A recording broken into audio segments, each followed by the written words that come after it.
اس کا مرمری اور عریاں جسم قدرت کی شاہکاری کا بہترین نمونہ تھا۔ یوں معلوم ہوتا تھا گویا سفید سنگ مرمر کی ایک خوبصورت مورت تراش کر حمام میں کھڑی کر دی ہو۔ اسے شاہی حمام میں غسل دیا جا رہا تھا۔ گلاب و عطر کی مہک اس کے پورے جسم کو معطر کر رہی تھی۔ شاہی کنیزیں اسے غسل دینے میں مصروف تھیں اور خوبصورت کنیزوں کے جھرمٹ میں سلمیٰ ایسے معلوم ہوتی تھی جیسے ستاروں میں چاند۔ شاہی کنیزیں تو ایسی بے شمار لڑکیوں کو یزید کے لیے تیار کر چکی تھی، لیکن سلمیٰ میں جو کشش تھی وہ کسی اور میں نظر نہ آتی تھی۔ سلمیٰ کے تو وہم و گمان میں بھی نہیں تھا، مگر کنیزوں کو معلوم تھا کہ سلمیٰ کے ساتھ کیا ہونے والا ہے، کیونکہ ظالم یزید کی خوابگاہ تک جانے والی بے شمار لڑکیاں اس کی ہوس پرستی کا شکار بننے کے بعد یا تو ہمیشہ کے لیے ٹھکرا دی جاتی یا پھر قتل کر کے نامعلوم مقام پر ان کے خوبصورت جسم کو گلنے سڑنے کے لیے پھینک دیا جاتا تھا۔ یزید پلید کی یہی عادت تھی۔ وہ اس معاملے میں کمال کا شکاری تھا، جو رعایا کی معصوم اور خوبصورت لڑکیوں کا شکار کھینچتا تھا اور اس کے بعد آئے حقارت سے ان کو کچل ڈالتا تھا۔ وہ عورتوں کا شائق ضرور تھا، ان سے اپنے بستر کو گرمائش دیتا تھا، لیکن ان کی قیمت اس کی نظر میں اپنے بندروں اور کتوں سے بھی کم تھی۔ اس کی ایک وجہ یہ بھی تھی کہ کئی ایک لڑکیوں نے اس پر قاتلانہ حملہ بھی کیا تھا، جس کی وجہ سے وہ ان سے اپنی شہوت پوری کرنے کے بعد انہیں اپنی نظروں سے غائب کر دیا کرتا تھا۔ اب سلمیٰ کی باری تھی۔ کنیزوں نے اسے شاہانہ لباس میں آراستہ کیا اور اسے یزید کے خاص کمرے میں لا کر بٹھا دیا۔ سلمیٰ جس وقت یزید کے دربار میں لائی گئی تھی، وہ ایک نہایت سادہ اور غریبانہ لباس میں ملبوس تھی۔ یزید نے سلمیٰ کو علاقہ دیر میں صرف ایک بار دیکھا تھا، جس کے بعد اس کے حکم سے سلمیٰ کو اٹھا کر محل میں پیش کر دیا گیا تھا۔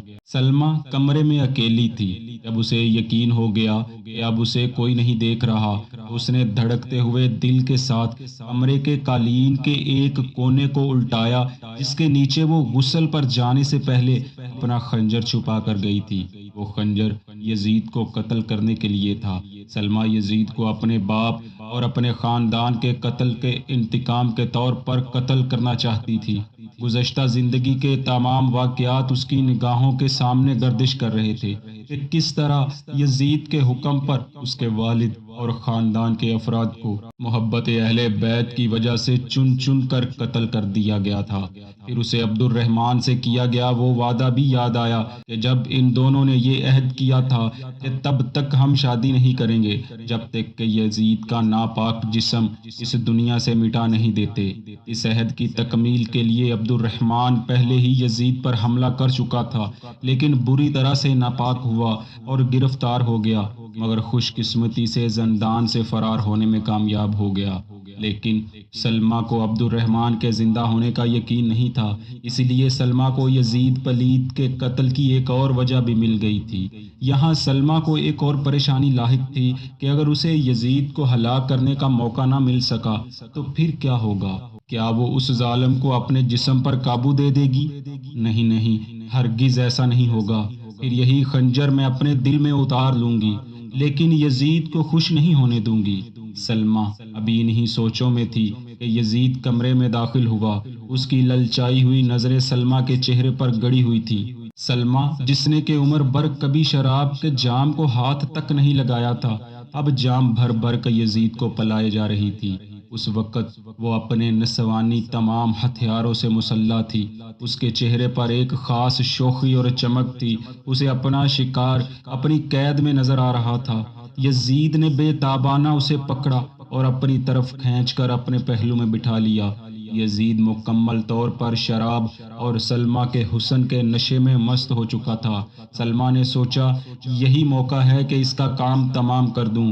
ابھی وہ خنجر پکڑنے کے لیے اٹھی ہی تھی کہ اچانک دروازے پر دستک ہوئی۔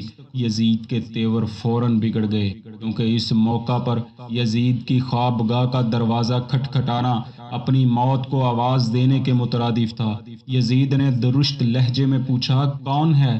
آواز آئی، خلیفۃ المسلمین، آپ کا خادم ابن زیاد ہوں۔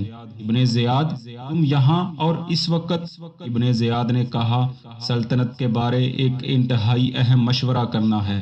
یزید چلایا اور کہنے لگا سلطنت کے کاموں کے لیے کل کا وقت مقرر کرو، جاؤ اور میری محفل عیش برباد نہ کرو۔ ابن زیاد نے عرض کیا معاملہ اس قدر اہم ہے کہ اسے ایک لمحہ بھی ملتوی نہیں کیا جا سکتا۔ یزید نہ چاہتے ہوئے بھی اٹھا اور دروازے پر کھڑے ہو کر ابن زیاد سے باتیں کرنے لگا۔ ابن زیاد نے یزید کو سلمہ کے بارے سب کچھ بتا دیا تھا۔ دونوں کمرے میں داخل ہوئے اور ابن زیاد چیزیں ٹٹولنے لگا۔ بالآخر اس نے قالین کے نیچے چھپا خنجر برآمد کر کے یزید کے سامنے پیش کر دیا اور کہنے لگا یہ لڑکی سلمہ خلیفہ حضرت کو قتل کرنے والی تھی۔ یزید جو کچھ دیر پہلے تک سلمہ کے حسن میں گرفتار تھا فوراً آگ بگولا ہو گیا۔ یزید نے گرجدار آواز میں سلمہ کو مخاطب کرتے ہوئے پوچھا بتاؤ یہ خنجر یہاں کیسے آیا ہے؟ سلمہ خاموش رہی۔ یزید نے پھر گرج کر کہا کیا یہ درست ہے کہ تم مجھے قتل کرنا چاہتی تھی؟ سلمہ نے اپنے ہوش سنبھالے اور زخم خوردہ شیرنی کی طرح جواب دیا ہاں یہی سچ ہے۔ مگر کیوں؟ یزید نے پوچھا۔ کہنے لگی اس لیے کہ تم نے مذہب، قوم اور وطن کے ساتھ غداری کی ہے۔ تم دشمن اہل بیت ہو اور میرے باپ اور خاندان کے قاتل ہو۔ اس کا انجام تمہیں معلوم ہے؟ یزید نے غضبناک ہو کر پوچھا میرے انجام سے زیادہ اپنے انجام کی پرواہ کرو۔ سلمہ نے کہا۔ یزید سلمہ کی یہ جرأت دیکھ کر آپے سے باہر ہو گیا اور چاہتا تھا کہ فوراً اسے اسی خنجر سے قتل کر دے، مگر ابن زیاد نے اچانک ایک مرتبہ پھر مداخلت کی اور یزید کو ایسا کرنے سے روک دیا اور کہنے لگا عالی جا اس بے حقیقت لڑکی کے خون سے اپنے مقدس دامن کو داغدار نہ بنائیے۔ جو کام شربت کے چند گھونٹوں سے ہو سکتا ہے اس کے لیے خون ریزی کی کیا ضرورت ہے؟ یزید سمجھ گیا کیونکہ ابن زیاد کا اشارہ سلمہ کو زہر سے قتل کرنے کی طرف تھا۔ یہ ایک آسان طریقہ تھا جسے پہلے بھی کئی بار آزمایا جا چکا تھا اور کئی لڑکیوں کو موت کے گھاٹ اتارا جا چکا تھا۔ اس سے نہ تو محل میں شور ہوتا تھا اور نہ کسی کو کانوں کان خبر ہوتی تھی کہ فلاں کنیز کے ساتھ کیا ہوا ہے۔